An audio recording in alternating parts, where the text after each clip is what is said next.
Colegas, bienvenidos a la Universidad de Santiago de Chile, colegas de la Universidad académicos de la Universidad de Santiago de Chile, de la Universidad de Tarapacá, del Instituto Interuniversitario de Investigación Educativa y del Programa Interdisciplinario de Investigación.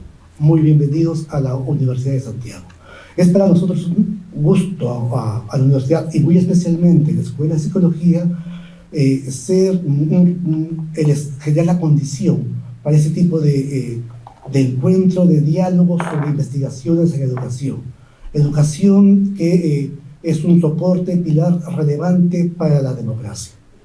Asimismo, también es importante este espacio generoso de compartir algunas pistas, elementos para poder acompañar y animar futuros investigadores, encuentro epistemológico, metodológico, que vamos a compartir, colaborarnos para desarrollar la investigación. Así pues, la investigación en educación es pues un espacio no solamente de ciencia pura, sino, como ustedes sabrán, colegas, de ciencia aplicada.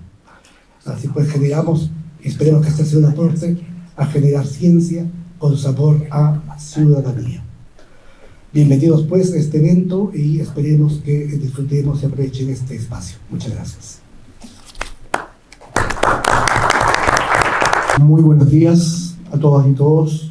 Un saludo muy especial a quienes nos miran a través de la pantalla. Para el Programa Interdisciplinario de Investigación en Educación, un centro de investigación, un centro académico que ya tiene más de 50 años, nacido allá por la década de los 70 en el seno de la Universidad Católica, hoy día una corporación privada sin fines de lucro. Es importante poder ser parte de esta actividad de formación, en cierta medida, de nuevos investigadores y nuevas investigadoras en educación. Para un centro como el nuestro, que ha trabajado durante tantos años en el área de investigación, pero al mismo tiempo también en el área del desarrollo de la educación, es importante vincular estos dos mundos, ¿no? Recientemente el Ministerio de Educación ha convocado una mesa técnica para la actualización de las bases curriculares, y una de las cuestiones interesantes que ha hecho el Ministerio en esto ha sido vincular este proceso de actualización curricular con la investigación educacional. Y una de las mesas entonces técnicas que ha constituido precisamente es una mesa donde están presentes centros de investigación y junto al equipo del Ministerio, de currículum del Ministerio, para poder revisar de qué manera la investigación educacional contribuye, aporta, en este caso, a la definición y al desarrollo de una política pública como es la política curricular. Sin embargo, el aporte que la investigación educacional puede hacer al desarrollo de la educación es en múltiples campos, no solo el curricular. Desde luego, en el ámbito de la gestión, en el ámbito del liderazgo y, por supuesto, en los temas pedagógicos propiamente tal, ¿no? De manera que es un campo muy atractivo y muy amplio, digamos, en el cual poder incursionar desde el punto de vista de la investigación y sobre todo la investigación, como digo, vinculada a las políticas públicas, al desarrollo de la educación, etc. Desde ese punto de vista, quisiera aprovechar este espacio para dejar abierta una invitación a quienes se están iniciando justamente en estos procesos de producción de conocimiento, ¿verdad? Las puertas del PIE como un centro en el cual efectivamente podemos trabajar juntos y podemos poder ir aportando al desarrollo de la educación. Espero que la jornada sea un espacio efectivamente de aprendizaje y que contribuya a fortalecer el diseño, digamos, de proyectos de investigación para poder tener un conocimiento mucho más actualizado y más permanente respecto a lo que se requiere en términos de el desarrollo de la educación. Muchas gracias.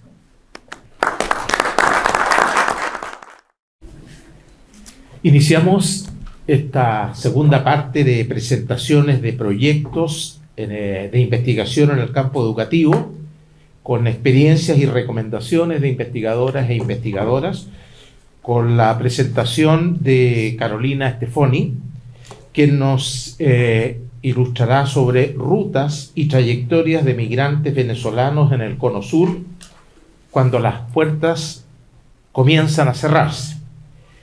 Carolina Stefoni es actualmente académica de la Universidad de Tarapacá, es socióloga, magíster en estudios culturales y doctora en sociología. Además, es directora del doctorado en Ciencias Sociales de la Universidad de Tarapacá e investigadora del Centro de Estudios de Conflicto y Cohesión Social.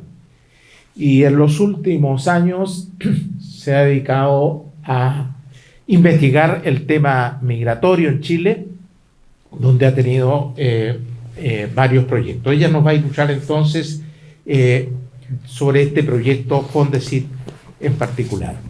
Muchas gracias, Carolina. Adelante. Muchas gracias. Bien, muchas gracias por la invitación. Y la invitación fue para compartir un poco algunas experiencias, ¿no? desde la trayectoria en investigación que pudieran ser de utilidad para quienes están iniciándose en esta carrera académica. Entonces lo que quiero hacer, bueno, dar algunos quizás como tips que he ido encontrando a lo largo de esta ruta, más que hablar del proyecto en sí mismo, traer a colación algunos ejemplos de los proyectos en los que he trabajado, y después quiero detenerme en dos temas que muchas veces son dejados de lado en las propuestas, pero que me parece que son cada vez más necesarios de considerar y darle una mirada un poco más reflexiva a estos dos temas, ¿no? En cualquier curso de diseño e investigación, uno parte señalando que todo proyecto tiene que responder a 4 preguntas: el qué es lo que se quiere investigar, por qué se quiere investigar, cómo se quiere investigar y para qué queremos investigar esto, ¿no? Son las 4 preguntas que tienen que alinear toda la propuesta que uno hace.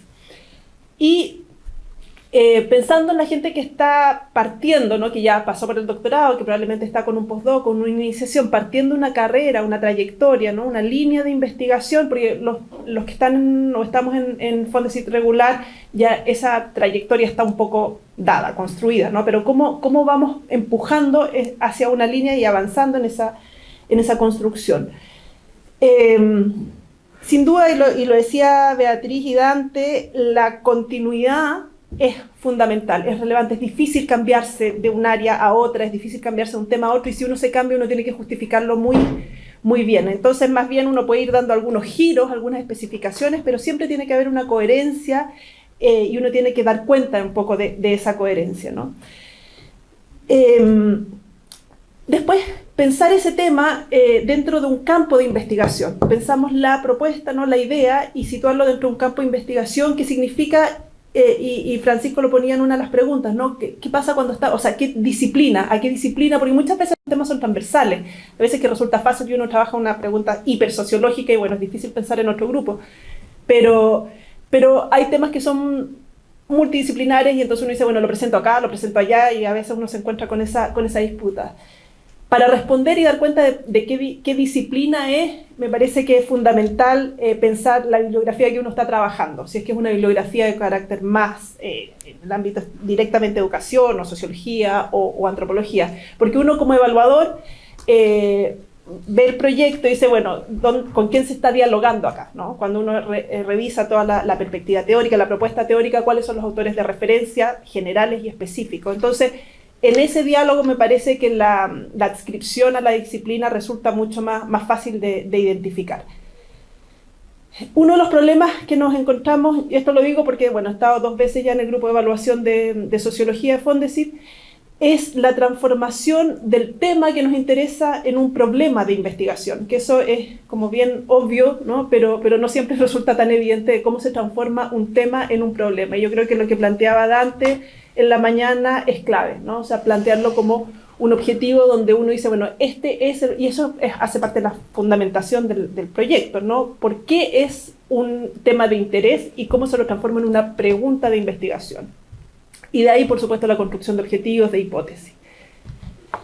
Otro de los problemas que vemos habitualmente es el estado del arte. A veces no es una revisión actualizada de la literatura, y eso hay que ser súper cuidadoso en el fondo de cuando uno está formulando el problema, volver siempre a revisar qué es lo último que se ha publicado, ahí hay como tips que son súper, que ayudan mucho, ¿no? Identificar un artículo que ya hizo la pega y que revisó todo el estado del arte, leerlo, releerlo, ir a esos autores, ver si es que uno está de acuerdo con esa revisión del arte, del estado del arte, en fin. Pero sí actualizarla y además dar cuenta de que también es otro de los problemas que habitualmente hay, que o se usan unas referencias que son muy genéricas, ¿no? Muy del norte global, y uno se olvida entonces la discusión latinoamericana, o muy local y uno se olvida de incorporar autores que son más generales, ¿no? Entonces tiene que haber un adecuado equilibrio entre teorías más generales y lo específico que se ha venido construyendo en ese campo, en el país y a nivel latinoamericano.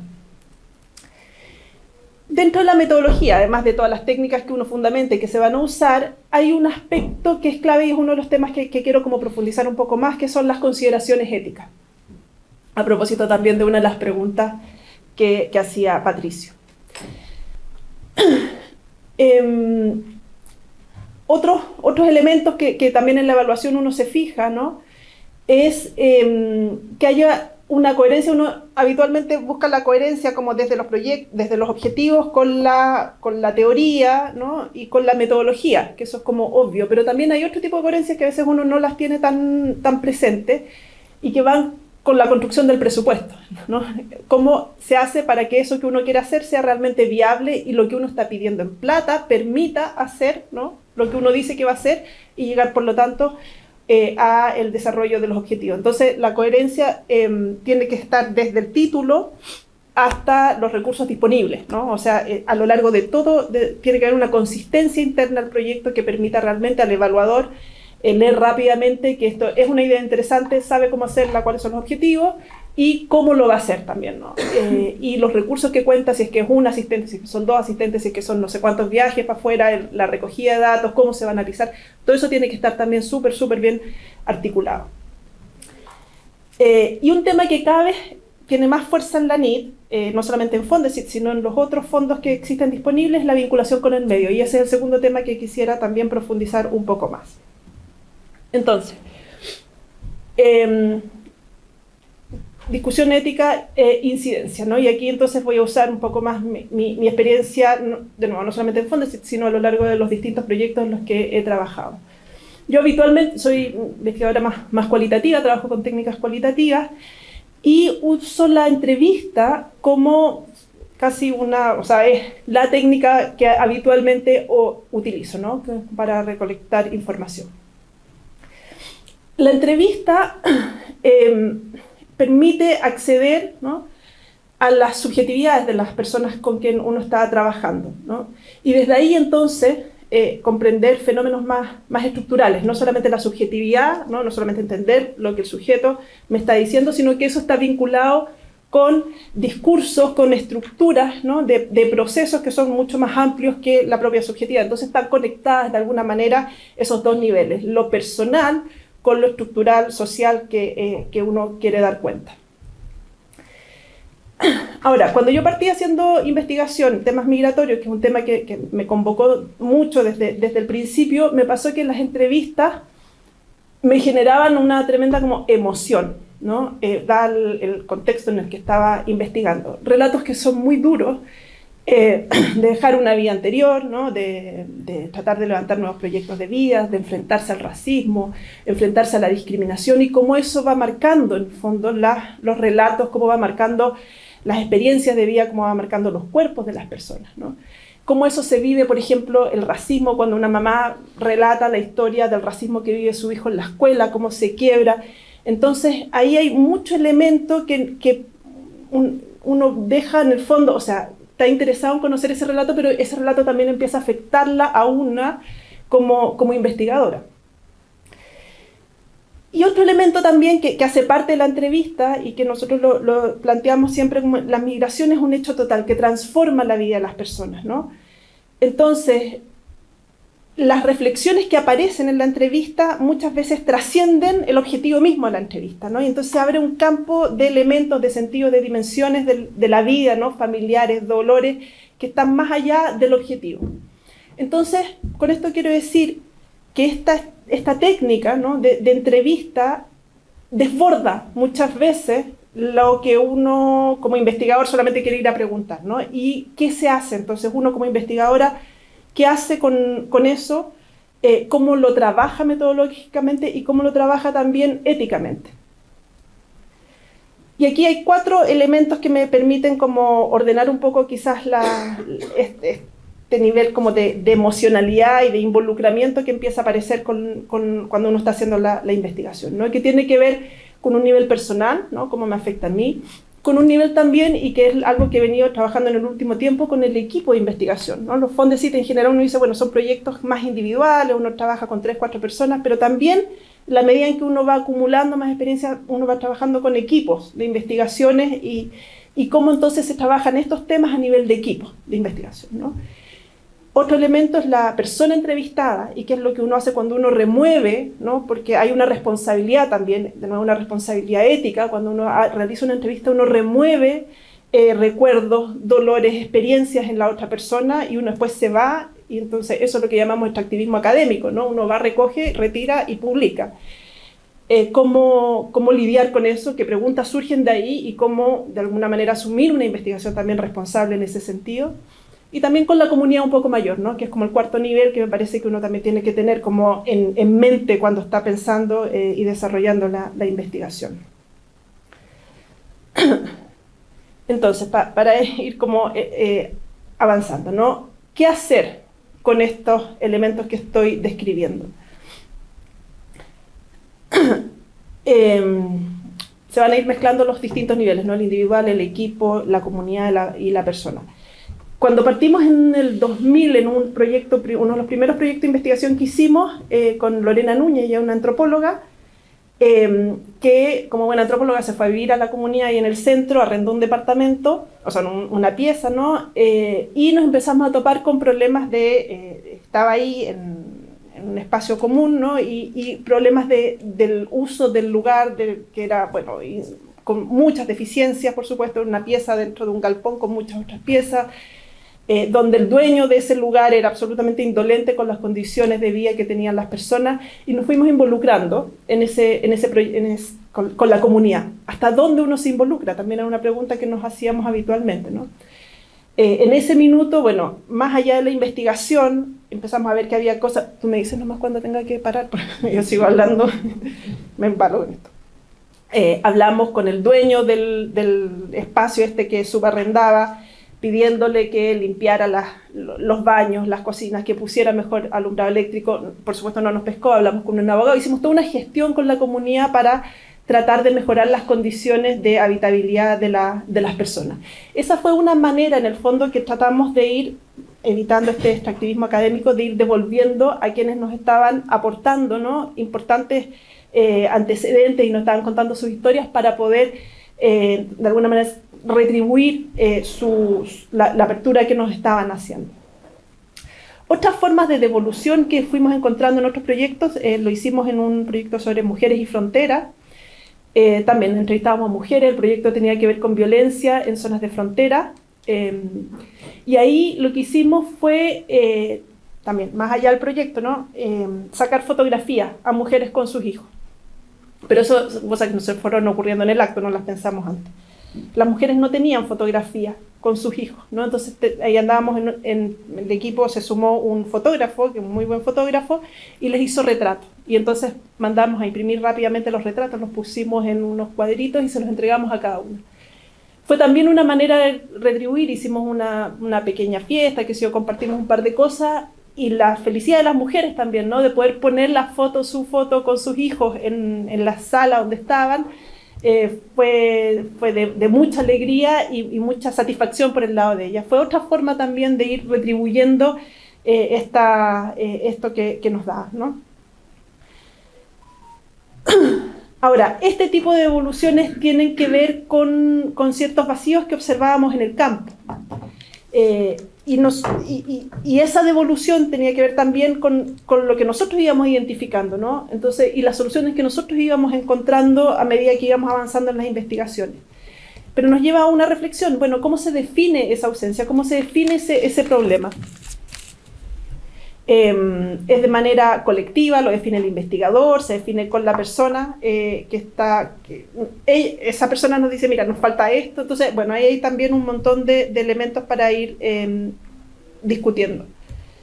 Me voy a apurar porque si no, no voy a alcanzar. Hay otro proyecto que nos situó en un tema ético también complejo, que fue precisamente este Fondesit en el que estoy trabajando ahora.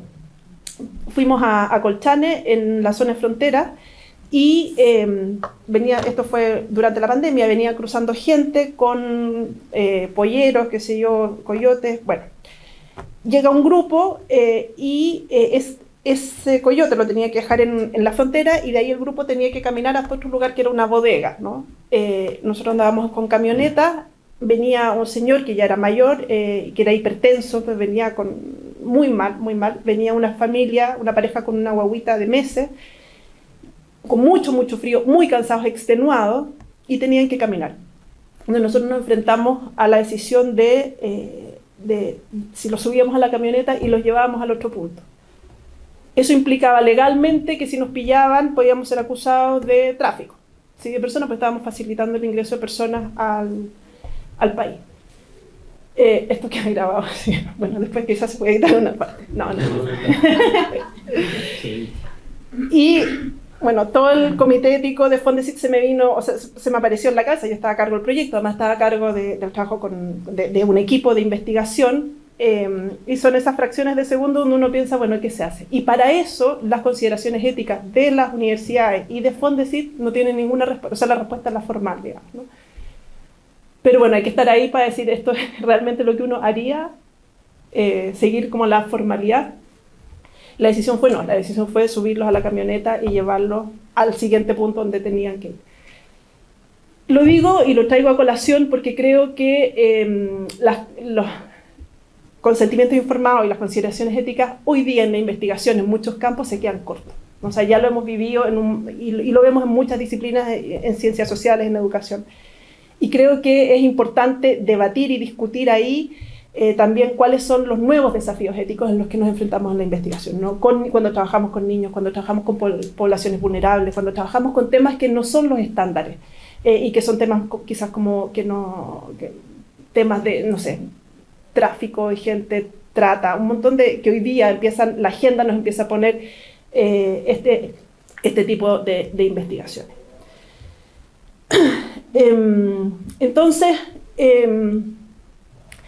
como para ir resumiendo, porque ya se me acabó todo el tiempo, ¿no? La devolución a la comunidad creo que es algo, y que tiene que ver con la incidencia, es algo que tenemos que tomarlo de manera mucho más responsable, ¿no? No basta, y bueno, hay muchas formas, ¿no? Ya sea, lo decía Dante, publicar en otros circuitos, publicar columnas de opinión. Uno tiene recursos, y aquí yo soy como súper fan de Fondesit, no son recursos públicos, y por lo tanto, recursos públicos, uno tiene que poner la discusión también en espacios públicos, no solamente en las revistas indexadas, ser parte de una discusión, ser parte de un aporte, de una reflexión de lo que uno está investigando para poder generar conciencia, para poder generar mayor reflexión. La entrevista también como y ahí se me pareció muy evidente, ¿no? La entrevista como un espacio de contención también, de ser escuchado, no solamente ir a buscar información y volver, sino que aparece una entrevista como un lugar donde las personas nos agradecían mucho de poder ser escuchados por alguien, ¿no? Lo que estaban viviendo. Una herramienta que permite conectar a dos seres humanos. La idea de la intersubjetividad en la entrevista se hizo como muy evidente, muy palpable. La actitud de escucha, más allá del interés de la entrevista en sí misma, ¿no? La actitud de escucha frente a lo que esa persona ha vivido, a la experiencia de esa persona. Y eso genera un reconocimiento por parte de quien está relatando, ¿no? Un reconocimiento de su propia subjetividad, de su propia importancia como ser humano. La difusión en espacios públicos, en distintos espacios públicos, ¿no? Sensibilizar sobre lo que uno está investigando.